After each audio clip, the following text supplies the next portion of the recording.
আজি আমি block 6 pension fund regulatory and development authority এই চেপ্টাৰটো আলোচনা কৰিম। জেনেৰেলি আমি পেনশন বুলি ৱাৰ্ড শব্দটো চবে কিছু তাৰ 0.5% অলপ বুজিব পাৰোঁ যে পেনশন বস্তুটো কি হয়। চ' পেনশন ফান্ড ৰেগুলেটৰী এইটো এটা চেণ্ট্ৰেল গভৰ্ণমেণ্ট আৰু ষ্টেট গভৰ্ণমেণ্টে মিলি পেলাই এটা পাৰ্ট হয়, যিটো বস্তু গভৰ্ণমেণ্টৰ জৰিয়তে গভৰ্ণমেণ্ট অফ ইণ্ডিয়া যি বস্তুটো 1999ত এই প্ৰজেক্টটো এটা আহিছিলে, যেনেকা OSSIS বুলি কওঁ আমি, যি old age social and income securities. এইটোৰ পৰা জেনেৰেলি যিবিলাক অলপ বয়সস্থ হোৱাৰ পিছত এটা কাম কৰি গোটেই লাইফটো যেতিয়া আমি কিবা এটা ছেটেলমেণ্ট হওক, জব হওক বা কিবা হয়, এইটোৰ পিছত এটা আমি ৰিটায়াৰ্ড হোৱাৰ পিছত এটা ছেটেলমেণ্ট গভৰ্ণমেণ্টৰ ফালৰ পৰা যদি গভৰ্ণমেণ্ট জব হয় তেনেকুৱা, তাৰপিছতো কিছুমান আৰু বেলেগ এনেকা আঁচনিও আছে যিবোৰ পেঞ্চনৰ নিচিনা, যেনেকা অটল পেঞ্চন যোজনা, যিটো বস্তু পেঞ্চনৰ দৰে পাই থাকে, তাৰ এমাউণ্টটো কম হ'ব পাৰে কিন্তু পেঞ্চন টাইপেই হয় বস্তুটো। চ' এই বস্তুটো generally old age social and income ছিকিউৰিটিজৰ জৰিয়তে ছিনিয়ৰ চিটিজেনশ্বিপৰ কাৰণে সমাজত মানে ছ'চাইটিত নিজৰ এটা হেল্পৰ নিচিনা মানে চৰকাৰৰ ফালৰ পৰা দিয়া হয়। এই বস্তুটো ৰিকমেণ্ডেশ্যন কৰিছিলে OASIS বুলি কওঁ তাক আমি এনেই, মানে O means old, M means age, and S social, and I হ'ল income, and S হ'ল securities, মানে old age social and income securities। এইটোৰ জৰিয়তে ছিনিয়ৰ চিটিজেন যিবিলাক জ্যেষ্ঠ নাগৰিকসকল সমাজত, তেওঁলোকৰ কাৰণে তেওঁলোকৰ নিডছ বা এইটোৰ কাৰণে তেওঁলোকৰ দিয়া হয়। তাৰপিছত চেণ্ট্ৰেল আৰু ষ্টেট গভৰ্ণমেণ্টৰ এমপ্লয়িজবিলাকৰ যিবোৰ এমপ্লয়িজ আছে, এই এমপ্লয়িজবিলাকতহে মেইনলি এই বস্তুটো এটা নতুন স্কিম, তেতিয়া নিউ স্কিম বুলি হয়, কৰিছিলে। আৰু এই বস্তুটো ৰিকমেণ্ডেশ্যন কৰিছিলে এণ্টিৰিম পেনশ্যন ৰেগুলেটৰী ফাণ্ড অথৰিটি বুলি হয়, এই বস্তুটোৱে ৰিকমেণ্ড কৰিছিলে। আৰু এই বস্তুটো ইণ্ডিয়াত ফৰ্ম হৈছিলে আগষ্টৰ 23, 2023 বেলেগভাৱে ইণ্টাৰিম পেনশ্যন ৰেগুলেটৰী ফাণ্ডে এইটো বস্তুটো চেঞ্জ কৰিছিলে to promote, develop and regulate the pension sector. এই বস্তুটো পেনশ্যন ছেক্টৰত ইণ্ডিয়াৰ যিটো পেনশ্যন ছেক্টৰ, এইটোৰ জৰিয়তে জেনেৰেলি তাতে NPS বুলি মানে নেশ্যনেল পেনশ্যন স্কিম, এইটোৰ জৰিয়তে ষ্টাৰ্ট কৰিছিলে। আৰু এই বস্তুটো ষ্টাৰ্ট কৰিছিলে 2023 আগষ্টৰ পিছত এয়া ৰেগুলাৰাইজ বস্তুটো কৰিছিলে নেশ্যনেল পেনশ্যন স্কিমৰ জৰিয়তে, মানে NPS যি হয়, NPSৰ জৰিয়তে 2004 1 জানুৱাৰীৰ পৰা। চ' এইটো ছাবস্ক্ৰাইব কৰিছিলে বহুত এমপ্লয়িজবিলাকে, গভৰ্ণমেণ্ট অফ ইণ্ডিয়াৰ যিবোৰ এমপ্লয়িজ হয় তেওঁলোকৰ জৰিয়তে, আৰু ষ্টেট গভৰ্ণমেণ্টছৰো, not only government of India but also' not only central but also' state, মানে কেন্দ্ৰীয় চৰকাৰ বুলি নহয়, ৰাজ্য চৰকাৰৰো জৰিয়তে যিবোৰ এমপ্লয়িজ আছে সেইবোৰৰ জৰিয়তে। আৰু এইটো ছাপোৰ্ট কৰিছিলে এমপ্লয়িজ, যিবিলাক প্ৰাইভেট ইনষ্টিটিউশ্যন অৰ্গেনাইজেশ্যন আছে তেওঁলোকেও এইটোৰ ছাপোৰ্ট কৰিছিলে, বা আনঅৰ্গেনাইজড ছেক্টৰ আছিলে যিবোৰ, তেওঁলোকেও এইটোৰ ছাপোৰ্ট কৰিছিলে। আৰু এই অথৰিটিটো ৰেগুলেট কৰিছিলে নেশ্যনেল পেনশ্যন স্কিমৰ জৰিয়তে। চ' পেনশ্যন ফাণ্ড ৰেগুলেটৰী ডেভেলপমেণ্ট অথৰিটিক আমি জেনেৰেলি ইমান দীঘলীয়াকে শব্দটো চেপ্টাৰত ইউজ কৰা হোৱা নাই, জেনেৰেলি তাক PFRD বুলি কোৱা হৈছে। যেনেকা পেনশ্যন, P মানে pension, F means fund, R মানে regulatory, and D means development, and A means authority. মানে pension fund regulatory and development authority means হ'ল PFRDA। চ' PFRD-টো এইটো বস্তুৰ জৰিয়তে এক্টটো পাছ হৈছিলে। তাৰপিছত পেনশ্যন ৰেগুলেটৰী যি অথৰিটি হয় তেওঁলোকে আকৌ তেওঁলোকৰ এক্ট যিটো, এইটো এটা এক্ট বনাইছিলে আৰু এইটো পাছ কৰিছিলে 2013 or 19 September. That এইটোৰো লুক আফটাৰ কৰিছিলে ইণ্টাৰিম পেঞ্চন ৰেগুলেটৰী ফাণ্ড অথৰিটিয়ে সো এই বস্তুটো পেঞ্চন বস্তুটো যি যি government of India and state গভৰ্ণমেণ্টৰ আণ্ডাৰত এই বস্তুটো দিয়া হৈছিলে আৰু জ্যেষ্ঠ যিবোৰ নাগৰিক আছিলে যিবোৰ চাকৰি কৰি আছিলে তেওঁলোকৰ ৰিটায়াৰমেণ্ট হোৱাৰ পিছত জেনাৰেলি এইটো সিহঁতে বেলেগকে এনপি যেনেকা এনপিএছ হয় এইটো নেশ্যনেল পেঞ্চন স্কিম যোনটো হয় এইটো তেখেতসকলৰ কাৰণে কৰা হৈছিলে জেনাৰেলি আৰু পেঞ্চন স্কিম যেনেকা অটল পেঞ্চন যোজনাও আছিলে এইবোৰো এটা স্কিম হয় পেঞ্চন টাইপ স্কিম কিন্তু এইবোৰ বহুত পপুলাৰ হয় যদিও অটল পেঞ্চন যোজনাটো বহুত পপুলাৰ হয় আৰু মেক্সিমাম বহুত মানুহবিলাকে এই বস্তুটোত ছাবস্ক্ৰাইবাৰ বহুতো আছে কিন্তু তাৰ ছাবস্ক্ৰাইবাৰ মেইনলি হ'ল লোৱাৰ ইনকাম আৰু যিবোৰ ডিপ্ৰাইভড ছেকশ্যন আমাৰ সমাজত যিবোৰ অলপ অৰ্থনৈতিকৰ ফালত চাফাৰ কৰি আছে সিহঁতসকলৰ কাৰণে এইটো বস্তু কিন্তু আকৌ এন পি এছৰ যি হয় নেশ্যনেল পেঞ্চন স্কিম যিটো হয় সেইটো হ'ল যিবোৰ চাকৰিয়াল বা তেওঁলোকে ৰিটায়াৰ্ড হোৱাৰ পিছত তেওঁলোকে পাব তাৰপিছত এটা সময়ত গৈ এইটো বস্তুটো তেওঁলোকৰ এইটোৰ এমাউণ্টটো এইটোতকৈ বেছি হয় আৰু তাৰপিছত যিবোৰ চাকৰিয়াল আছিলে তেওঁলোকৰ কাৰণে যে ইমান দিন চাকৰি কৰিছিলে চৰকাৰৰ সেইটো কাৰণে তেওঁলোকক এইটো বস্তুটো এজ এ পেঞ্চন কিছুমান বস্তু এইটো বস্তু দিয়া হয় চ' আমি যদি এনেকুৱা দুটাৰ মাজত কম্পেয়াৰ কৰি চাওঁ যেনেকুৱা অটল পেঞ্চন যোজনা আৰু নেশ্যনেল পেঞ্চন স্কিম তেনেহ'লে ইয়াতে আমি অটল যিটো পেঞ্চন যোজনা তাতে মেক্সিমাম ছাবস্ক্ৰাইবাৰ আছে যেনেকুৱা 40 এটা ডাটাত আমি এইখিনি বস্তু পাইছোঁ যে তাতে অটল যি পেঞ্চন যোজনা তাতে 46.8 মিলিয়ন ছাবস্ক্ৰাইবাৰ আছে আৰু যি নেশ্যনেল পেঞ্চন স্কিম আছে তাতে 13 মিলিয়ন ছাবস্ক্ৰাইবাৰ চ' দুটাৰ মাজত কম্পাৰেটিভ কৰিব চালে আমি এইখিনি বস্তু পাওঁ যে নেশ্যনেল পেঞ্চন স্কিমত অলপ বস্তুটো অলপ ল' হৈ আছে ছাবস্ক্ৰাইবাৰ কিন্তু যিহেতু তাতে মেক্সিমাম আমাৰ পুৱাৰ কাণ্ট্ৰি হয় আৰু আমাৰ ইণ্ডিয়াখন ইমান প্ৰপাৰ্টিৰ কাৰণে বহুত চাফাৰ কৰি আছিলে আৰু সেইটোৰ কাৰণে যিবোৰ ৰুৰেল এৰিয়া হয় আৰু য'ত মেক্সিমাম যিবোৰ আছে এইবিলাক চাকৰিয়াল নহয় বা এগ্ৰিকালচাৰেল বা ইলিটাৰেট এনেকুৱাও আছে বহুত সিহঁতৰ সকলৰ কাৰণেও এটা পেঞ্চন টাইপ এটা কম এমাউণ্টৰ মাজত যেনেকুৱা ডিপ্ৰাইভড ছেকশ্যন হৈ আছে সিহঁতৰ কাৰণে সেইটো কাৰণে এইটো অটল যি পেঞ্চন যোজনা তাতে বহুত বেছি হৈ আছে ছাবস্ক্ৰাইবাৰ বেছি হৈ আছে চ' যদি আমি পেঞ্চনৰ বিষয়ে এটা চিকিউৰিটি হিচাপত পেঞ্চনটোক আমি এটা চিকিউৰিটি হিচাপতে ধৰিব পাৰোঁ চ' পৰামৰ্শ অনুসৰি এইটো কেন্দ্ৰীয় চৰকাৰৰ পৰামৰ্শ আৰু ৰাজ্য চৰকাৰৰ পৰামৰ্শ অনুসৰি OSSAৰ পৰামৰ্শ অনুসৰিও এইটো কেন্দ্ৰীয় চৰকাৰ আৰু ৰাজ্য চৰকাৰৰ কৰ্মচাৰীসকলৰ বাবে এইটো এটা আঁচনি আৰম্ভ কৰা হৈছিল চ' 1999 চনতে ভাৰত চৰকাৰৰ অধিসূচনা অনুসৰি এক প্ৰকল্প আৰম্ভ কৰা হৈছিলে যেনে মই ক'লো অলৰেডি OASIS অৰ্থাৎ এইটো হ'ল কি বৃদ্ধ বয়সৰ সামাজিক আৰু উপাৰ্জন চিকিউৰিটি যে সমাজৰ জ্যেষ্ঠ নাগৰিকসকলৰ বাবে তেওঁলোকৰ প্ৰয়োজনীয়তাৰ কথা মনত ৰাখি ব্যৱস্থা প্ৰস্তুত কৰিছিলে আৰু তেতিয়াৰ পৰাই OSIৰ পৰামৰ্শ অনুসৰি কেন্দ্ৰীয় আৰু ৰাজ্য চৰকাৰৰ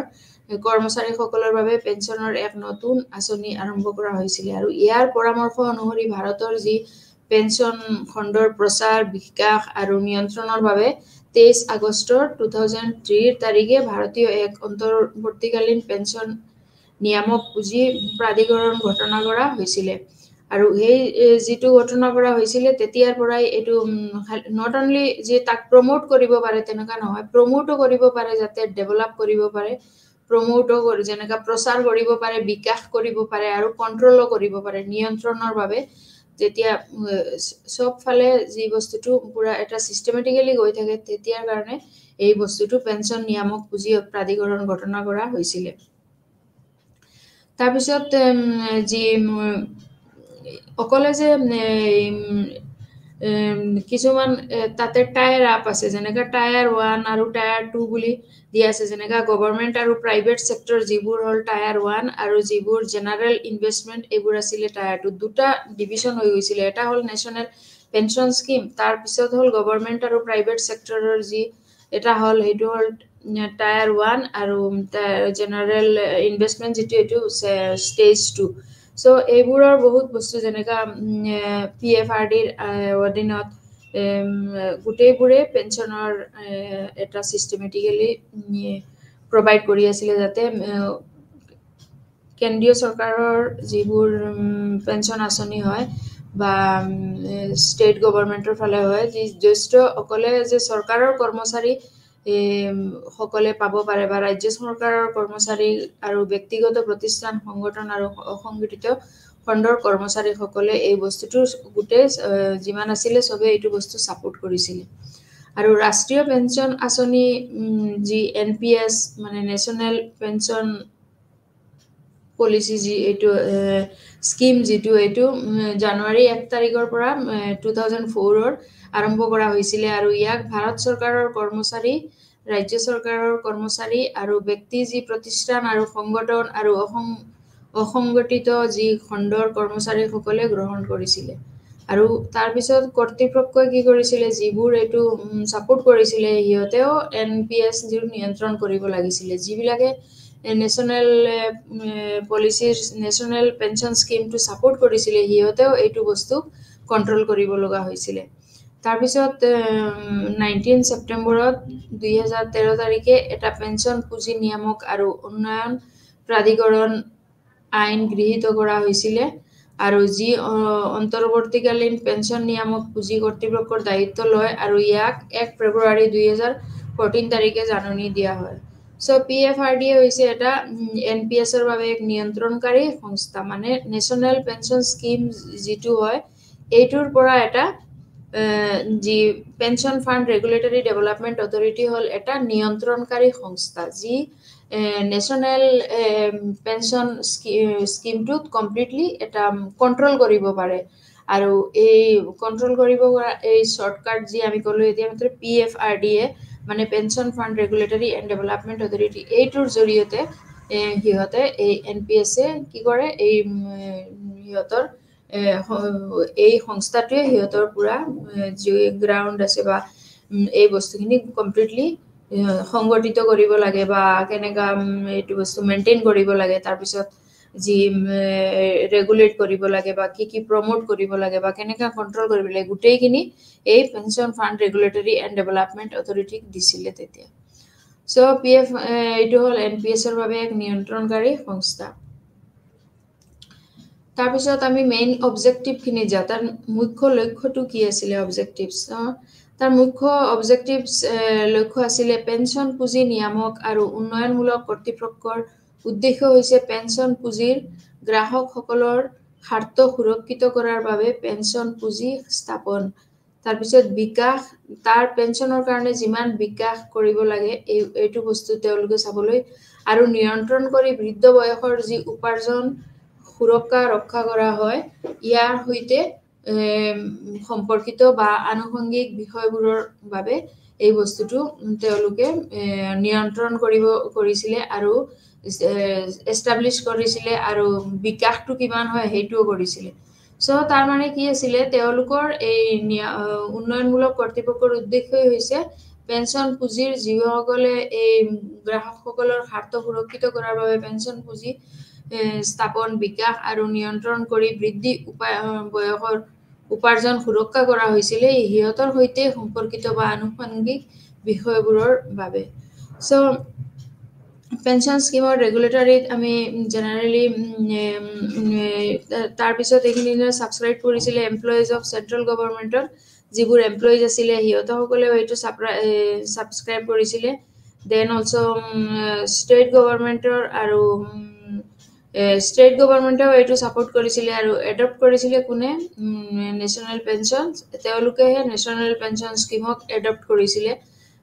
two look after the stages তাৰপিছত চেণ্ট্ৰেল আৰু ষ্টেট দুটাই কি আছিলে অট'নমাছ আছিলে এমপ্লয়াৰ যিবিলাক প্ৰাইভেট ইনষ্টিটিউশ্যন অৰ্গেনাইজেশ্যন গোটেইবোৰ আৰু তাৰপিছত অল চিটিজেনছ অফ ইণ্ডিয়া যিমান ইণ্ডিয়াৰ চিটিজেন আছিলে চবেই কি কৰিছিলে এইটো বস্তুটো ছাপোৰ্ট কৰিছিলে সো তাৰ অবজেক্টিভে হ'ল কি কৰা সুৰক্ষিত কৰা আৰু তাৰ স্থাপন হওক আৰু বিকাশ আৰু নিয়ন্ত্ৰণ কণ্ট্ৰল এইখিনি কৰি বৃদ্ধ বয়সৰ উপাৰ্জন সুৰক্ষা ৰক্ষা কৰা আৰু ইয়াৰ সৈতে সম্পৰ্কিত বা আনুষংগিক বিষয়বোৰৰ বাবে এটা ষ্টেপ লোৱা এতিয়া তাৰপিছত এইটো অথৰিটিত এজন চেয়াৰপাৰ্চন থাকিব আৰু তাতে কি থাকিব 5 মেম্বাৰ্ছ থাকিব আৰু এই আৰু তাতে তিনিজন কি থাকিব ফুল টাইম মেম্বাৰ্ছ থাকিব আৰু সিহঁতে এপইণ্টেড কৰিব কাক চেণ্ট্ৰেল গভৰ্ণমেণ্টক সিহঁতেই এপইণ্টমেণ্ট কৰিব চেণ্ট্ৰেল গভৰ্ণমেণ্টৰ সো এই অথৰিটিত হেজ চেয়াৰপাৰ্চন এতিয়া at present who is the chairman of this regulatory bodies Deepak Mohanty এতিয়া চেয়াৰমেন হয় কিহৰ Deepak Mohanty pension fund regulatory and development অথৰিটিৰ তেওঁহে চেয়াৰমেন হয় সো তেওঁলোকে তেওঁ কি কৰিছিলে এজন এই বস্তুটো নেশ্যনেল পেঞ্চন স্কিমৰ এই বস্তুটো লৈ অলপ এখন বিজনেছ টুডে যি মেগাজিন হয় এইবিলাকত তেওঁ পইণ্ট নোট কৰিছিলে যে এই বস্তুটো কি হয় NPS-টো নট এটা ট্ৰেকশ্যন হয় ভাল এটা NPS এটা not a so' gain traction so' far কিহৰ কাৰণে বিকজ অলৰেডি অটল পেঞ্চন যোজনাত 46.8 মিলিয়ন যোজনা আছে আৰু NPS-ত আছে অনলি 13 মিলিয়ন চ' অট'মেটিকেলি ইয়াতে কম হৈ আছে আৰু এটাতে বহুত বেছি হৈ আছে চ' তেওঁ কৈছিলে যে এই বস্তুটো অলপ এই বৃদ্ধ বয়সৰ যি উপাৰ্জন সুৰক্ষা ৰক্ষা কৰা এই বস্তুটো অলপ যাতে ইকুৱেলি ভাৱে যাতে অটল পেঞ্চন যোজনা যি হয় এইটোৰ নিচিনা ইকুৱেলি কৰিব নোৱাৰে বিকজ সেইটো এটা আছিলে কিহৰ কাৰণে এটা ডিপ্ৰাইভ ছেকশ্যনৰ কাৰণে অটল পেঞ্চন যোজনাটো আছিলে তাৰপিছত এতিয়া তাৰ মুখ্য ফাংচনবোৰ কি আছে যেনেকা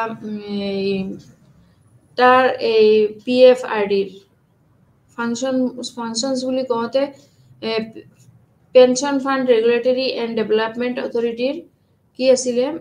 ফাংচনছবোৰ কি আছিলে ই হ'ল কি ৰাষ্ট্ৰীয় পেঞ্চন আঁচনিৰ এটা সুশৃংখল বিকাশ নিয়ন্ত্ৰণ প্ৰচাৰ আৰু নিশ্চিত কৰিব লাগে আৰু গ্ৰাহকসকলৰ স্বাৰ্থ সুৰক্ষিত কৰিব লাগিব গ্ৰাহকসকলৰ বাবে অভিযুক্ত নিষ্পত্তিৰ এক প্ৰণালী স্থাপন কৰা তাৰপিছত পেঞ্চন আঁচনিৰ সৈতে সম্পৰ্কিত পেছাদাৰী সংগঠনবোৰৰ বিকাশত উদগনি দিয়া আৰু মধ্যস্থতাকাৰী যি আৰু গ্ৰাহকৰ মাজৰ বিবাদৰ নিৰ্ণয় কৰা যি গ্ৰাহক আৰু মধ্যস্থতাকাৰীৰ মাজত যি বিবাদ হয় এইটোৰ এটা নিৰ্ণয় কৰা তাৰপিছত মানদণ্ড আৰু প্ৰদৰ্শন নিৰ্ধাৰণ কৰিবলৈ যিবোৰ প্ৰদৰ্শন আছে আৰু মানদণ্ড আছে এইবোৰ প্ৰদৰ্শন কৰিবলৈ দিয়া হৈছিলে তাৰপিছত পেঞ্চন আঁচনিৰ সৈতে সম্পৰ্কিত পেছাদাৰী সংগঠনবোৰৰ বিকাশত উদগনি দিয়া যিবোৰ এডুকেটেড ছাবস্ক্ৰাইবাৰ্ছ আছে সেইসকলৰ লগত এটা ভাল সম্পৰ্ক ৰাখিবলৈ যাত মেটাৰ্ছ ৰিলেটিং টু পেঞ্চন আৰু retirement savings and related matters যিবোৰ ৰিটায়াৰমেণ্টৰ লগত ৰিলেটেড আছে এইবোৰৰ লগতেও এটা ক্ল'জ কৰিবলৈ তাৰপিছত টু ছেট এটা ষ্টেণ্ডাৰ্ডছ আৰু পাৰফৰ্মেঞ্চ বেঞ্চৰ যিবোৰ এইটো এটা ষ্টেণ্ডাৰ্ডছ কৰিবলৈ তো মেইনলিটো হ'ল কি protection resolution issues and training and education and then intermediaries চ'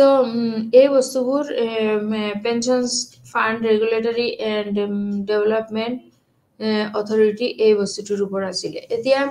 এইবিলাক গোটেইবোৰ কি হ'ল এটা ৰেগুলেটৰী বডিজ হয় এইবোৰ হ'ল যেনেকা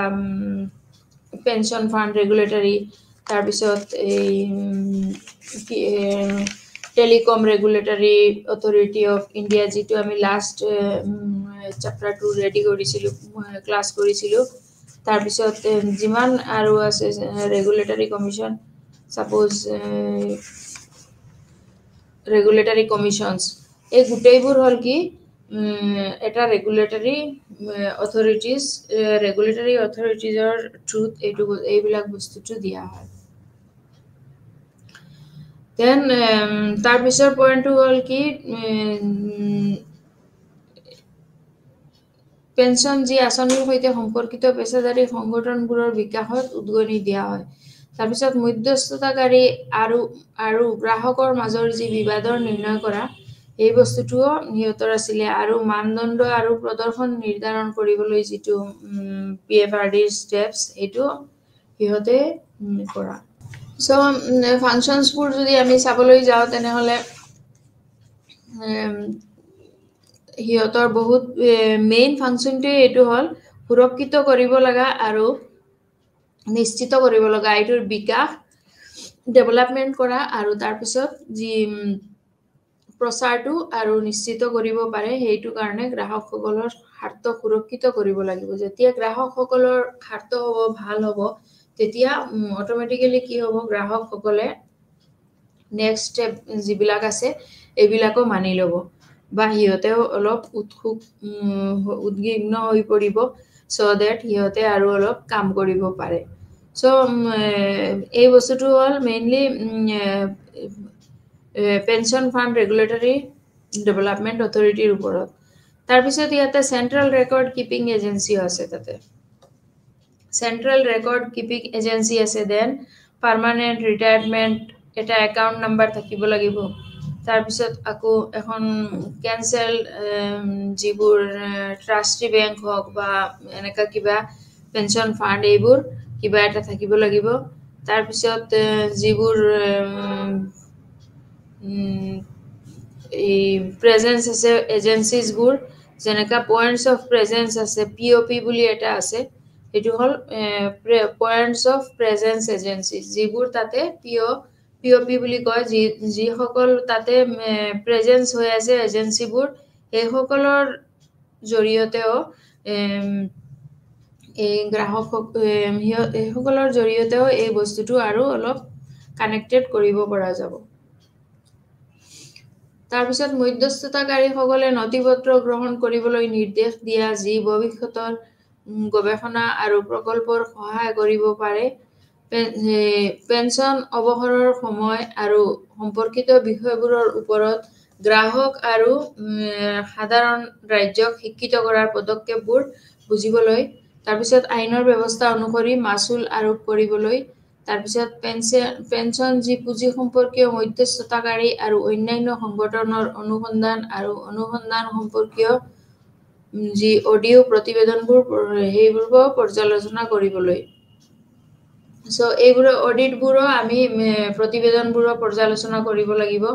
তাৰপিছত মধ্যবিত্তকাৰী যিসকল আছে তেওঁলোকৰ নথিপত্ৰ গ্ৰহণ কৰিবলৈ নিৰ্দেশ দিয়া যি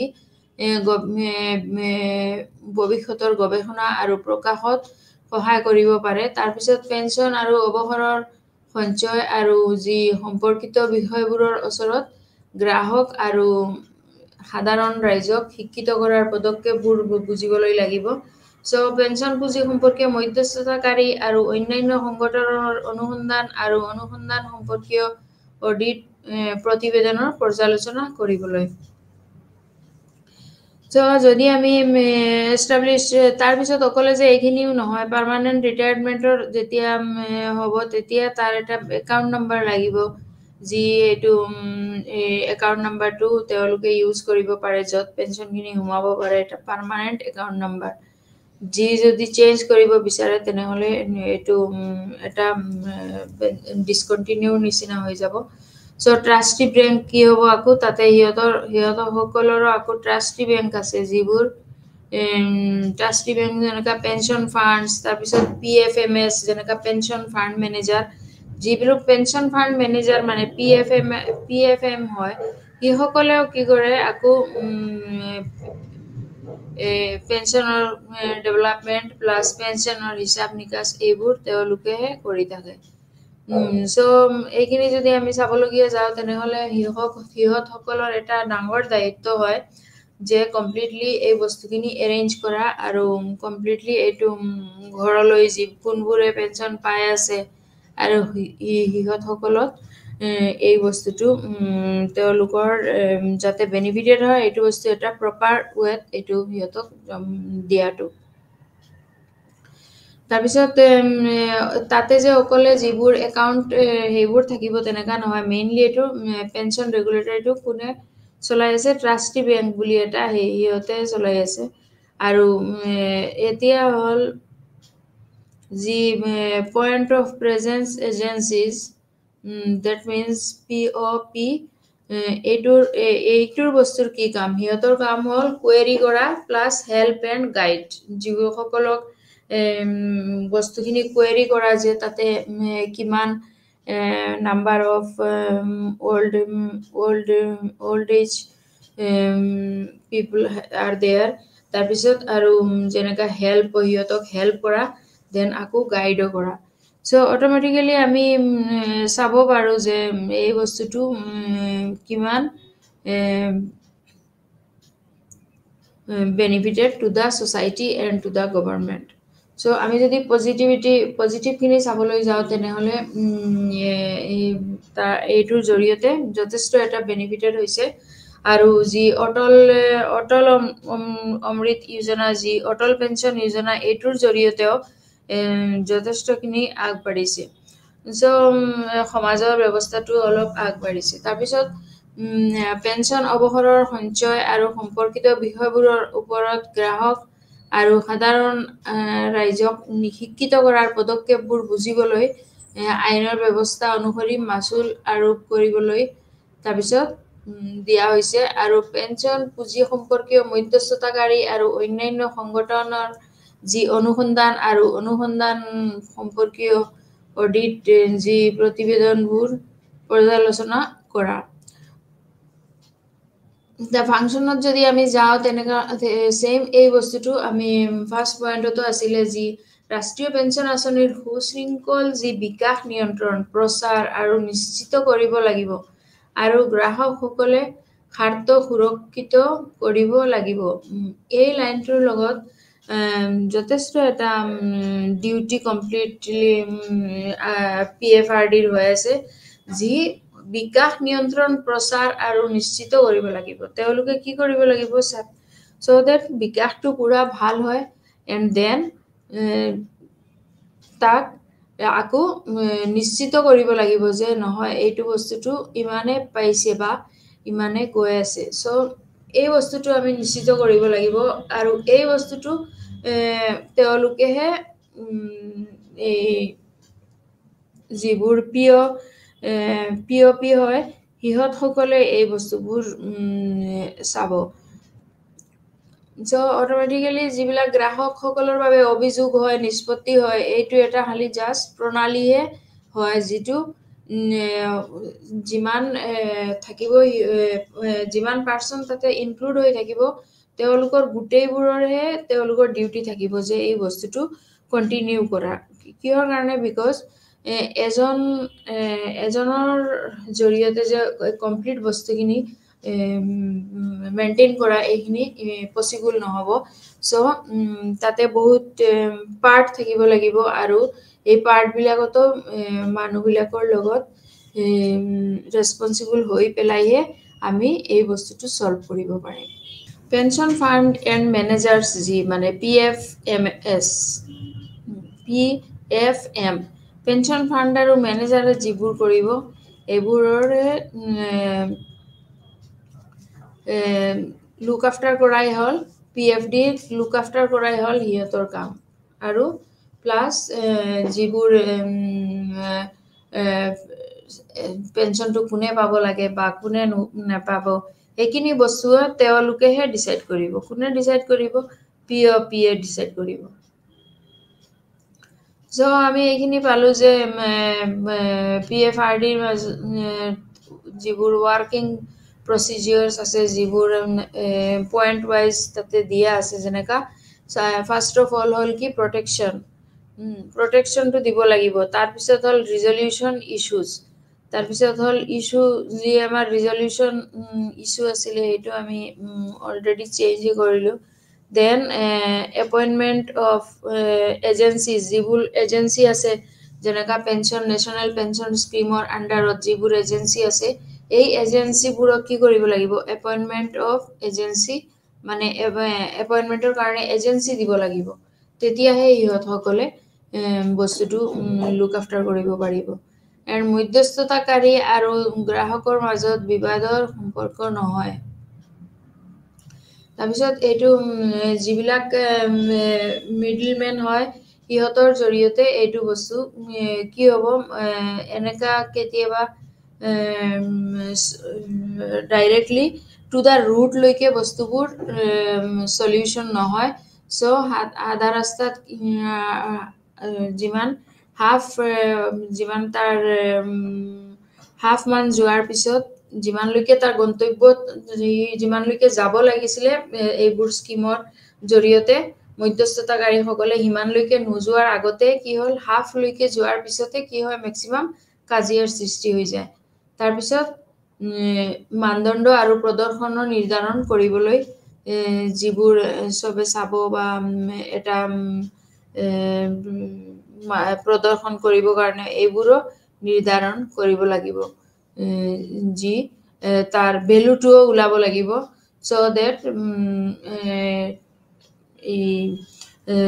অল্ড এজ পেঞ্চন যিবিলাক পাব বা সিহঁতে যি পেছাদাৰী সংগঠনবোৰৰ বিকাশত যিবোৰ উদগনি দিয়া হ'ব এইবোৰৰ জৰিয়তেহে তেওঁলোকক এটা প্ৰণালী স্থাপন কৰা হ'ব আৰু এই প্ৰণালীৰ জৰিয়তে প্ৰদৰ্শনবোৰ তেওঁলোকে নিৰ্ধাৰণ কৰিবলৈ ছাকচেছফুল হ'ব চ' এপইণ্টমেণ্টবিলাক এজেঞ্চিজৰ ছেইম তেনেকুৱা তাৰপিছত ট্ৰেইনিঙৰো এডুকেশ্যন যি দিয়া হয় তাৰপিছত এতিয়া POP যি পইণ্টছ অফ প্ৰেজেঞ্চ এজেঞ্চিজ যিবোৰ কোৱাৰী তাতে এটা যেনেকা পাৰ্ট হয় দুটা পাৰ্ট যদি আমি ধৰিব লগা হয় যেনেকা এটা পাৰ্ট কমপ্লিটলি ফিল আপ হৈ গ'ল কিন্তু বাট এটা কমপ্লিটলি হোৱা নাই এই বস্তুটো চাব কাৰণেও পেঞ্চন আঁচনিৰ সৈতে সম্পৰ্কিত পেছাদাৰী যিবোৰ সংগঠনবোৰ আছে তেওঁলোকৰহে প্ৰয়োজন বেছি হ'ব চ' এই বস্তুটো ইভালুৱেট কৰিবৰ কাৰণে কণ্টিনিউ কৰিবৰ কাৰণে প্লাছ এড কৰিবৰ কাৰণে সিহঁতসকলে PFO বিউৰ এলাৰ্ট হৈ থাকিব লাগিব জেনাৰেলি আমি ৰেগুলেটৰী বডিজ বহুত পালোঁ যেনেকা টেলিকম ৰেগুলেটৰী তাৰপিছত পেঞ্চন ৰেগুলেটৰী তাৰপিছত এই আৰু এটা ৰেগুলেটৰী আছিলে যেনেকা ৰেগুলেটৰী কমিশ্যনত পেঞ্চন ৰেগুলেটৰী আছিলে তাৰপিছত ৰেগুলেটৰী টেলিকম ৰেগুলেটৰী আছিলে তাৰপিছত ৰেগুলেটৰী অথৰিটি আছিলে এই গোটেই বস্তুবোৰ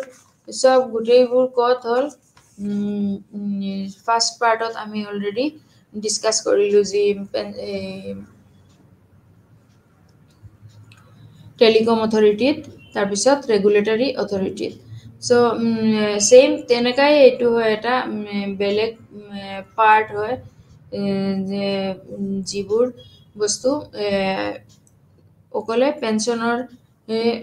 যিবোৰ প্ৰব্লেম এইখিনি তেওঁলোকে ডিছকাছ কৰিব নট আদাৰ থিংছ তাৰপিছত মধ্যস্থতাকাৰীসকলক নথিপত্ৰ কৰিবলৈহে নিৰ্দেশ দিয়া ভৱিষ্যতৰ গৱেষণা আৰু প্ৰকল্পত সহায় কৰিব পাৰে তাৰপিছত পেঞ্চন অৱসৰৰ সঞ্চয় আৰু সম্পৰ্কিত বিষয়বোৰৰ ওপৰত গ্ৰাহক আৰু সাধাৰণ ৰাইজক শিক্ষিত কৰাৰ পদক্ষেপবোৰ বুজিবলৈ তাৰপিছত আইনৰ ব্যৱস্থা অনুসৰি মাচুল আৰোপ কৰিবলৈ তাৰপিছত পেঞ্চন কি হ'ল পুঁজি সম্পৰ্কীয় যি মধ্যস্থতাকাৰী আৰু অন্যান্য সংগঠনবোৰৰ যি অনুসন্ধান সম্পৰ্কীয় অডিট প্ৰতিবেদনবোৰ পৰ্যালোচনা কৰিবলৈ চ' মেইনলি যি ইনষ্ট্ৰাক্ট কৰিছিলে যে ইণ্টাৰমিডিয়েট সিহঁতে এইটো আণ্ডাৰটেক কৰে আৰু ডকুমেণ্টছ অলছ' যি হেল্প কৰিব লগা হয় ফিউচাৰ ৰিচাৰ্চৰ প্ৰজেক্টৰ কাৰণে এইবোৰ কৰিব লগা হয় আৰু এডজাকিবল ডিছপুট যিবোৰ হয় ইণ্টাৰমিডিয়েৰিজ আৰু ছাবস্ক্ৰাইবাৰৰ মাজত এইখিনিও অলপ তেওঁলোকে এক্টিভ হ'ব লাগিব আৰু যিবোৰ যিবিলাক এডুকেটেড ছাবস্ক্ৰাইবাৰ্ছ আছে বা general public on matters relating to the pension যি ৰেগুলেটিং এণ্ড ৰিয়েল মেটাৰ্ছ এইবোৰৰ জৰিয়তে তাৰপিছত to set and performance of set standards আৰু পাৰফৰ্মেঞ্চ যি বেঞ্চ মাৰ্কছ এইখিনিৰ কাৰণেও এই বস্তুটো কণ্টিনিউ হ'ব পাৰে ভালকে যি প্ৰকল্পত সহায় কৰিব পাৰে চ' পেঞ্চন অৱসৰৰ সঞ্চয় আৰু সম্পৰ্কিত বিষয়বোৰৰ ওপৰত গ্ৰাহক আৰু সাধাৰণ ৰাইজৰ যি শিক্ষিত কৰাৰ পদক্ষেপবোৰ আছিলে বুজিবলৈ আইনৰ ব্যৱস্থা অনুসৰি মাচুল প্ৰয়োগ কৰিছিলে এইখিনিত তো ছেইম যেনেকৈ pension fund regulatory and development authority এই বস্তুটো হ'ল এটা ৰেগুলেটৰী কমিশ্যন ছেইম এইটো বস্তুৰে এটা পাৰ্ট হ'ল ৰেগুলেটৰী কমিশ্যনটো চ' দেট ৰেগুলেটৰী কমিশ্যন আকৌ এইটোও ৰেগুলেটৰী কমিশ্যন হয় প্লাছ যি আৰু এটা বস্তু আছে সেইটোও ৰেগুলেটৰী কমিশ্যন হয় চ' তাক যদি আমি টেলিকম অথৰিটি যিটো ক'লোঁ মই সেইদিনাখন ডিছকাছ কৰিছিলোঁ এইটোও কি হয় এটা ৰেগুলেটৰী অথৰিটি হয় কিন্তু নট লাইক পেঞ্চন PFRD চ' এই ৰেগুলেশ্যনবিলাকত কি হ'ব লাগিব পাব্লিক ইণ্টাৰেষ্ট থাকিব লাগিব এণ্ড চেণ্ট্ৰেলৰ ইণ্টাৰেষ্টটো থাকিব লাগিব ইফ অনলি পাব্লিক ইণ্টাৰেষ্ট এইটো এই বস্তুটোত আগুৱাই লৈ যাব নোৱাৰে so many commissions are there in India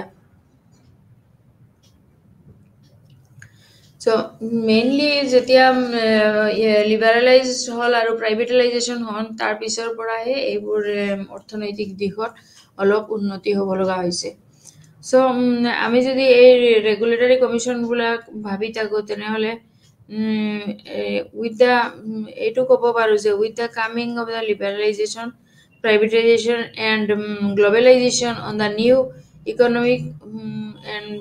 political policy liberalize the economy for entry of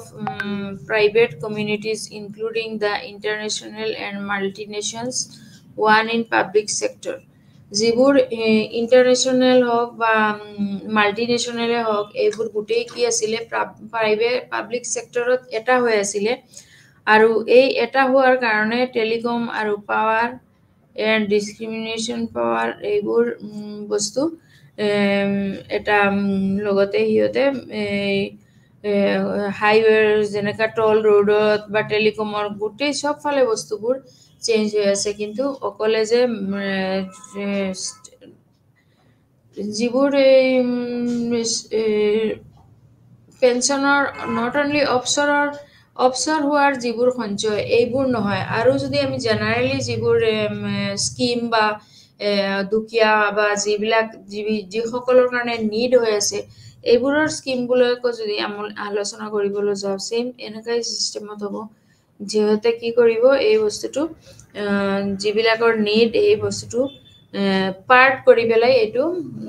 চবে যাতে পায় তেনেকুৱা কৰি দিব পাৰে আৰু বা তাৰপিছত অডিট বনাই পেলাই অডিটত প্ৰতিবেদনবোৰো পৰ্যালোচনা কৰে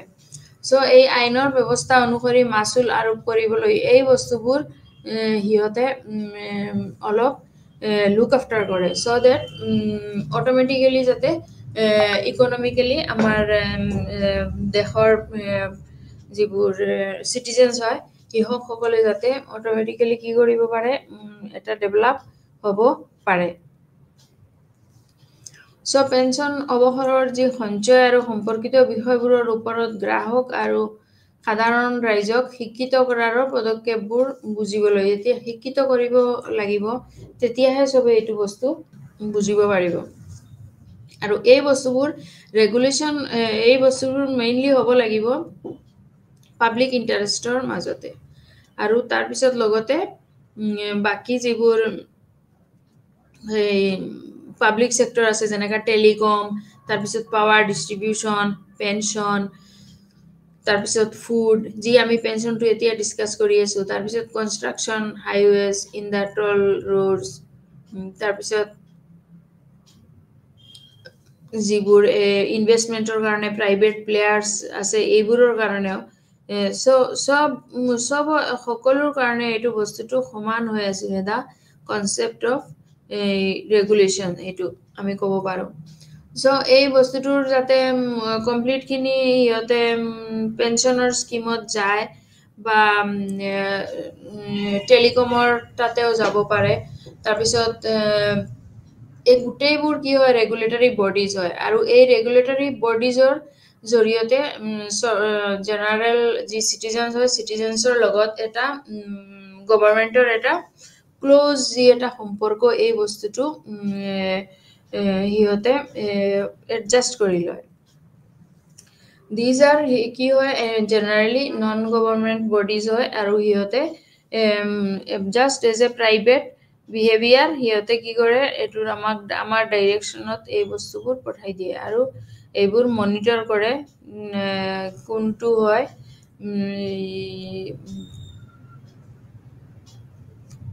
প্ৰাইভেট এণ্ড কোনটো হয় পাব্লিক সো এই বস্তুবোৰ যে ৰেগুলেটৰী বডিজ হয় মেইনলি ৰেগুলেটৰী কমিশনছ হওক বডিজে হওক গোটেই হল কি আমাৰ এই সমাজত আমাৰ এটা হেল্প পোৱাৰ আশা এইবোৰ বস্তু মই শৰ্টকাটকে এইটো বস্তু গলো যে আমি যে সোসাইটিতে আছো এইটো সোসাইটিতে আমি কিছুমান বস্তু আশা কৰো এই আশাটো আমি কিহৰ জৰিয়তে কমপ্লিট কৰিব পাৰিম ৰেগুলেটৰী বডিজৰ জৰিয়তে যেনেকা টেলিকম এইটো অথৰিটি PFRD পেনশন অথৰিটি তাৰপিছত টেলিকম অথৰিটি আৰু যিবিলাক বহুত আৰু গ্ৰুপ আছে যেনেকা এনভাইৰনমেন্টৰ প্ৰটেকচন এক্ট এইবোৰ তাৰপিছত ministry of environment central state pollution control board এইবোৰ বহুত কিবা এইবোৰ বেলেগ বেলেগ আছে যেনেকা তাৰপিছত মেজৰ ৰেগুলেশ্যন হল কি transport public distribution free distribution of portable water and the free power supply to the agriculture and free schooling যিবোৰ ফ্ৰি হেলথ সিস্টেম এটসেট্ৰা এই গোটেই বস্তুবোৰ হল কি ৰেগুলেশ্যন ইন পাব্লিক ইণ্টাৰেষ্ট যদি পাব্লিকে ইণ্টাৰেষ্ট কৰিব বিচাৰে তেনেহলে এইবোৰ বস্তু তেওঁলোকে ল'ব পাৰে ফ্ৰম দা গভৰ্ণমেন্ট আৰু এইবোৰৰ জৰিয়তে সমাজত কি হয় অলপ উন্নত হ'ব পাৰে ডেভেলপড হ'ব পাৰে সো পেনশনটো বুজিব গলে আমি জেনাৰেলি কোনোবাই আমাক ক'ব পাৰে যে পেনশনটো আমি আগৰ পৰাই গম পাইছো পেনশনটো কি কিন্তু এইটো বস্তু আমি নাই মোৰ ঘৰতে অমুকে পেনশন পায় কিবা তমুকে পেনশন পায় কিবা তমুকে পায় এই বস্তুবোৰ কিন্তু এই বস্তুটো আগতে আমি গম পোৱা নাছিলে যে পেনশনটো আহিলে কৰ পৰা কিয় দিয়ে পেনশন তো আমাক কিয় নিদিয়ে আকো বেলেগক কিয় দিয়ে সেম এই বস্তুবোৰ এটা কোৱেশ্চন আহি পৰি যায় আৰু এই কোৱেশ্চনটো সলভ কৰিব যোৱাৰ পিছতে এই কোৱেশ্চনখিনি আমি সলভ কৰিব হলে আমি কি কৰিব লাগিব এই কমপ্লিট এই বস্তুটো জানিব লাগিব যে এই পেনশনটো আহিলে কৰ পৰা আৰু কিহৰ কেনেকা এই পেনশনটো সলভ হৈ আছে so these are the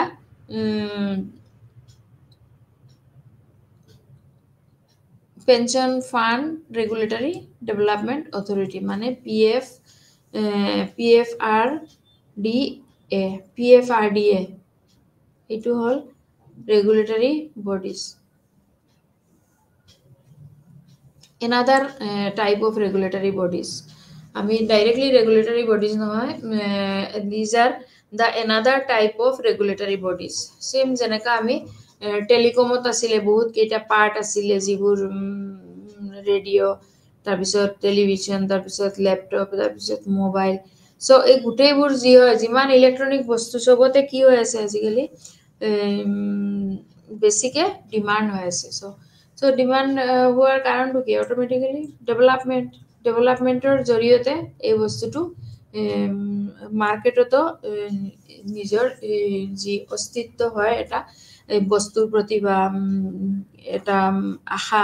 এই বস্তুটো কমপ্লিট হ'ব পাৰে সো এইখিনি বস্তুত আমি গভৰ্ণমেণ্ট অফ ইণ্ডিয়াৰ যি তেওঁলোকে ফাৰ্ষ্টত 99ত তাৰপিছত আকৌ 2013ত দেন 2013ৰ পৰা গৈ আকৌ 2014তহে গোটেই কামবোৰ ষ্টাৰ্ট কৰিছিলে আৰু এই যে ষ্টাৰ্ট কৰিছিলে যিসকলে চৰকাৰী বা কেন্দ্ৰীয় চৰকাৰ বা ৰাজ্য চৰকাৰৰ অধীনত কাম কৰি আছিলে তেখেতসকলৰ সুবিধা বা তেখেতসকলক এটা সাহায্য প্ৰদানৰ বাবে আৰু এই বস্তুটো নেশ্যনেল যি পেঞ্চন স্কিম হয় নেশ্যনেল পেঞ্চন স্কিমে এই বস্তুটো দিছিলে মানে ষ্টাৰ্ট কৰিছিলে তেওঁৰ আণ্ডাৰত নি পেলাই কিন্তু তাৰ আগতে এটা প্ৰজেক্ট আছিলে যি প্ৰজেক্ট OASIS বুলি কৈছিলোঁ মই এই প্ৰজেক্টৰ জৰিয়তে এইখিনি ইমান চলি আছিলে আৰু এতিয়াও এই বস্তুটো সেম তেনেকা যিবিলাক বৃদ্ধসকল ৰিটায়াৰ্ড হোৱাৰ পিছত যি আফটাৰ 62 অৰ সামহায়াৰ ইন 60 যেনেকা হোৱাৰ পিছত এটা পেঞ্চনৰ নিচিনা এটা কিবা চৰকাৰৰ ফালৰ পৰা হেল্প এটা দিয়ে আৰু এইটো বস্তু তেওঁলোকে ইমান দিন যে চৰকাৰী কাম কৰিছিলে সেইটো কাৰণেই তেওঁলোকে বৃদ্ধ অৱস্থাত এইটো এটা দিয়ে ফৰ দ্য satisfaction আৰু for the easy life for the easy life of old age আৰু এইটো এটা social and social আৰু ইনকাম সিকিউৰিটিজ এইটো কি হ'ল এটা সিনিয়ৰ চিটিজেনশ্বিপ অফ ইণ্ডিয়া এইটো যিমান চিটিজেনছবোৰ আছে সিহঁতৰ সকলৰ কাৰণে এই বস্তুটো দিয়া হৈছে আৰু তাৰপিছত তাতেও কিছুমান আকৌ যেনেকা 2011ৰ পিছত যেতিয়া ফাৰ্ষ্ট 2023 নৱেম্বৰ আৰু আগষ্ট আৰু নৱেম্বৰত হৈছিলে এই বস্তুটোৱে আকৌ চবৰ ছাপোৰ্টত হ'ল নে হোৱা নাই এই বস্তুটো আকৌ তেওঁলোকে যিটো চেপ্টাৰ বাকী আছিলে ট্ৰেইনিং এণ্ড এডুকেশ্যন এই বস্তুটো তেওঁলোকে যদি কোনোবাই চাকৰি নহয় কোনোবা যদি ট্ৰেইনিং নাই চাকৰি নাই তেনেহ'লে তেওঁ কি কৰিব এই পেঞ্চনটো নেশ্যনেল NSPৰ এই পেঞ্চনটো নাপায় কিন্তু only the state government holder or central government holder will get this benefit আৰু বাকী যিবোৰ যেনেকা ৰুৰেল ডেভেলপমেণ্টত কিছুমানত আছে যিবোৰৰ no education no training anything তেনেকা they will get the Atal pension Atal Yojana এই বস্তুটো তেওঁলোকে পাব অটল পেঞ্চন যোজনা আৰু আশা কৰোঁ মই এই বস্তুটোৰ যদি এই অটল পেঞ্চন যোজনাতকে NPS নেশ্যনেল পলিচি স্কিমৰ ষ্টেপছবোৰ ভাল যেনেকা নেশ্যনেল পেঞ্চন স্কিমত গোটেই যিবোৰ চাকৰিয়াল তেওঁলোকে ৰিটায়াৰ্ড লাভ কৰিলে তেওঁলোকৰহে এইটো এটা পাৰ্ট এণ্ড নিয়াৰ এবাউট তেওঁলোকে লাইক চেলাৰী এইখিনি বেছিকৈ পায় as a pension but in Atal pension যোজনাত এই বস্তুটো তেনেকা নাই তাতে কি হয় অনলি 1000ৰ পৰা 5000 এনেকা কিবা এটা পাব পাৰে মেক্সিমাম 5000 আৰু মিনিমাম 1000 এই তাৰ মাজতে এমাউণ্টটো তেওঁলোকে লাভ কৰিব আৰু এইটো আজিকালি কিছুমান এইটো বস্তু তেওঁলোকে নেগলেক্ট কৰি পেলাই এইটো বস্তু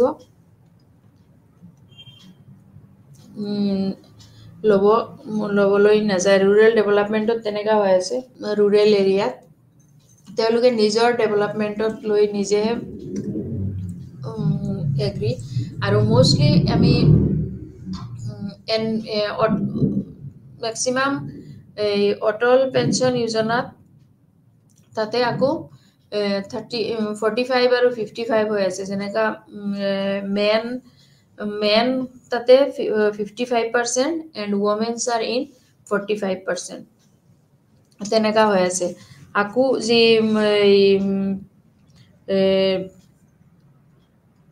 নেশ্যনেল পেঞ্চন স্কিমত তেনেকা নহয় বহুত তাতকে বহুত কম হৈ আছে men's are more and women's are less so এই বস্তুবোৰ যদি আমি কম্পেয়াৰ কৰিব যাওঁ তেনেহলে অটল পেঞ্চন যোজনা হল অলপ যিবোৰ পুৱাৰ হিয়তক সকলৰ কাৰণে আৰু যিবোৰ প্ৰাইভেট যিবোৰ যেনেকা national not private governmental হয় যিবোৰ চাকৰি those who are doing the jobs যিসকলে চাকৰি কৰি আছিলে সেন্ট্ৰাল গভৰ্নমেন্টত বা স্টেট গভৰ্নমেন্টত হিয়তক সকলৰ কাৰণে এটো এটা ফিট এন্ড ফাইনাল হ'ব বিকজ তাতে গভৰ্নমেন্ট এন্ড গভৰ্নমেন্টে ঠিক হ'ব ন সো যদি প্ৰাইভেট সেক্টৰ আৰু গভৰ্নমেন্ট দুটা মিলি পেলাইহে এই বস্তুটো কন্টিনিউ কৰিব পাৰিছে তেনেহলে এই বস্তুখিনিৰো আকৌ আৰু ডেভেলপমেন্টও পসিবল হয় সো মধ্যস্থকাৰী সকলৰ নথিপত্ৰ গ্ৰহণ কৰিবলৈ এই যে নিৰ্দেশ দিয়া হৈছিল যি ভৱিষ্যতৰ ঘোষণা আৰু প্ৰকল্পত এই বস্তুখিনি ইয়াতে সহায় কৰিব পাৰে আৰু পেঞ্চন অৱসৰৰ সঞ্চয় আৰু সম্পৰ্কিত যি বিষয়বোৰৰ ওপৰত গ্ৰাহক আৰু সাধাৰণ ৰাইজক শিক্ষিত কৰাৰ পদক্ষেপবোৰক বুজিবলৈ আৰু আইনৰ যি ব্যৱস্থা এই ব্যৱস্থাটো অনুসৰণ কৰি মাসুল আৰোপ কৰিবলৈ সো পেঞ্চন যিবোৰ পুঁজি সম্পৰ্কীয় মধ্যস্থতাকাৰী আৰু অন্যান্য সংগঠনবোৰৰ অনুসন্ধান সম্পৰ্কীয় অডিট প্ৰতিবেদনবোৰৰ পৰ্যালোচনা কৰিবলৈ তেওঁলোকে ডিসাইড কৰিব আৰু তেওঁলোকে ডিসাইড কৰাৰ পিছতহে এই বস্তুটো আকৌ মেবি চেঞ্জ হ'ব or if they wish or if they do not wish then it will not change so এনেকা কিছুমান বস্তু আছে যিবোৰ আমি চৰকাৰৰ ফালৰ পৰাও লব হেৰি কৰিব নোৱাৰো আৰু যিবোৰ আমি এই প্ৰাইভেট সেক্টৰৰ পৰাও ডাইৰেক্টলি লব নোৱাৰো যে প্ৰাইভেট গভৰ্নমেন্টৰ এই বস্তুটোৰ দিব লাগিব তেতিয়াহে দিব পাৰিব যেতিয়া প্ৰাইভেট সেক্টৰে সাপোৰ্ট কৰিব সো অটোমেটিক্যালি ফাইনালি আমি এইখিনি চাব পাৰিম যে গভৰ্নমেন্টে গভৰ্নমেন্ট অফ ইন্ডিয়া কি এইটো বস্তুটো পাৰ্শিয়ালি সাপোৰ্ট কৰিব আৰু কমপ্লিট হেল্প কিনি লব তেওঁলোকৰ থ্ৰু মানে পাৰ্শিয়ালি সাপোৰ্ট মিন্স what থ্ৰু কিছুমান সংস্থা or কিছুমান এইবোৰ ৰেগুলেটৰী বডিজ যিবোৰৰ জৰিয়তে তেওঁলোকে এইখিনি বস্তু ফিক্স এন্ড ফাইনাল কৰি দিব পাৰিব সো ইয়াতে আমি যেতিয়া from 2011 ৰ পৰা স্টাৰ্ট হৈছিলে আগষ্টৰ 2003 এইটো হোৱাৰ পিছত যেতিয়া 2011 ৰ পৰা স্টাৰ্ট হৈছিলে ফাৰ্স্ট তেতিয়া কি কৰিছিলে গভৰ্নমেন্ট এন্ড প্ৰাইভেট সেক্টৰ এইবোৰ বস্তু সেপাৰেট কৰি দিছিলে আৰু কিহৰ কাৰণে দিছিলে বিকজ গভৰ্নমেন্টে যেনেকা প্ৰাইভেট সেক্টৰতকে বহুত ভাল